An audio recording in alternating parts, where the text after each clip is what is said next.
Mid90s, written and directed by Jonah Hill, takes place in the mid-90s and follows a 13-year-old boy by the name of Stevie who's going through the growing pains of a dysfunctional childhood. He has a brother who bullies him, and he comes from a broken family, and he doesn't really have any friends until he comes into contact with a group of skaters at a nearby shop. These kids, several years older than Stevie, begin hanging out with him and skating and doing kid stuff like going to parties, causing trouble, and other similar things. As Stevie tries to prove his worth to his new group of friends, he also tries to figure out growing up in the mid-90s. Alright, so mid-90s look like a cool film. I was born in 91, so I grew up in the 90s and early 2000s, and this movie seemed like it would touch on at least some of the things I experienced during my own childhood, and that piqued my interest. My childhood was not nearly this traumatic. For the record, some of these characters experienced some pretty traumatic things, which we'll get into, but regardless, it's slightly before my time, considering these characters are like in their middle and high school years, and I was like an infant in the mid-90s, obviously.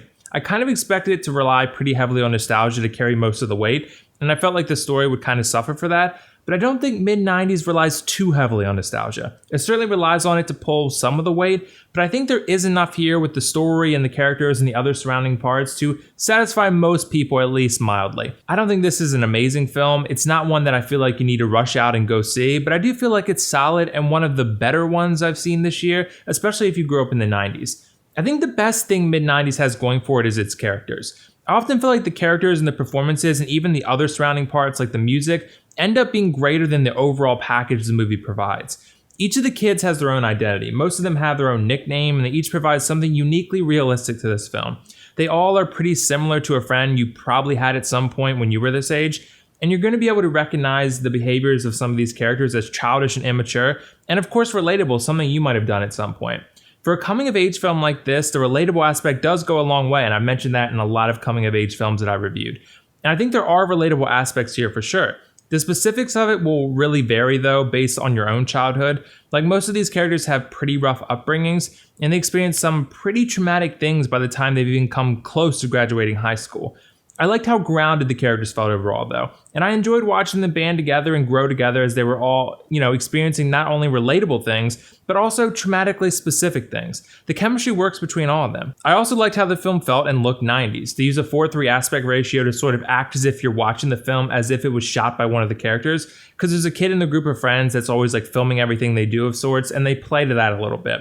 I don't think I necessarily felt like I was watching a film a character within the film was shooting, like Cloverfield, for example, but I do feel like the aspect ratio choice here helped the film a little bit because it was an artistic decision and it made it feel a little bit more old school. And this film is kind of often about style. There's just a very deliberate effort to make this film feel retro and old school, but also artsy at the same time, considering it is an A24 film. It sort of felt like Jonah Hill wanted to make a movie about relatable things for 90s kids, but he also wanted to make something that felt a little bit more experimental than what he's been a part of thus far. Most of the time it works, but I do feel like the realism the movie goes for repeatedly over and over again can sometimes get in the way of a compelling cinematic story. I felt this way slightly with 8th grade too, but 8th grade does a better job sort of rounding things out and bringing them together for a cohesive and climactic finish. I would say that mid-90s doesn't quite do that as well. I think by the end of this film, you're going to feel like you just sort of watched some young kids go around and skate and do stuff for about an hour and a half. And that might have been the goal here. It feels like Jonah Hill didn't finish the movie or something in a weird kind of way. It was one of those endings where you'll likely be left a little bit cold by how sudden and how anticlimactic it feels. This is part of the reason I feel like the surrounding parts are greater than the whole. There's elements of greatness here, but they don't always mesh together in a way that makes for a great film. I walked away from the theater trying to make sense of what it all meant, besides sort of just, being a well-made film about kids in the 90s, and I struggled a bit.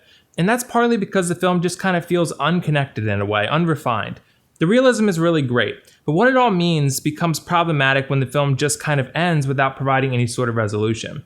I guess there's an argument to be made that they're trusting us to figure out the meaning for ourselves, but I don't think that sort of do-it-yourself style ending works with what the rest of the film is. This is a film that attempts to go for major realism, but it also simultaneously tries to be about nostalgia and style as well. With those ingredients in play, I just felt like there should have been some type of finality to the story, and there just isn't. It kind of feels like there's no payoff when the credits roll. That doesn't mean there aren't things to enjoy along the way though, because I've already mentioned a few so far, including the music, but I did like the soundtrack a lot, and that's something I really want to touch on a little bit further here, because it works because it provides memorable music from the time period, but it also provides music that feels like what these kids would actually be listening to.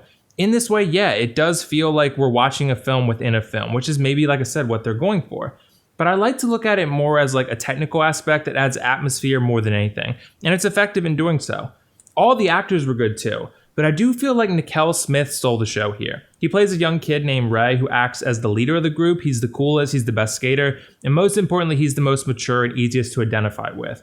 He's not a perfect kid, but he does look out for his friends in a way that some of the others just don't. I think he also shows the most range as an actor out of all of them as well. There's one scene in particular where he provides some seriously powerful insight to the main character Stevie. It's interesting that most of these young kids had very little acting experience coming into the film, but they were all pretty good, especially Na-Kel Smith, who kind of stole the show for me, like I mentioned. Ultimately though, I like Mid90s overall. I don't think it's a great film, it's certainly not a must-see, but it's good.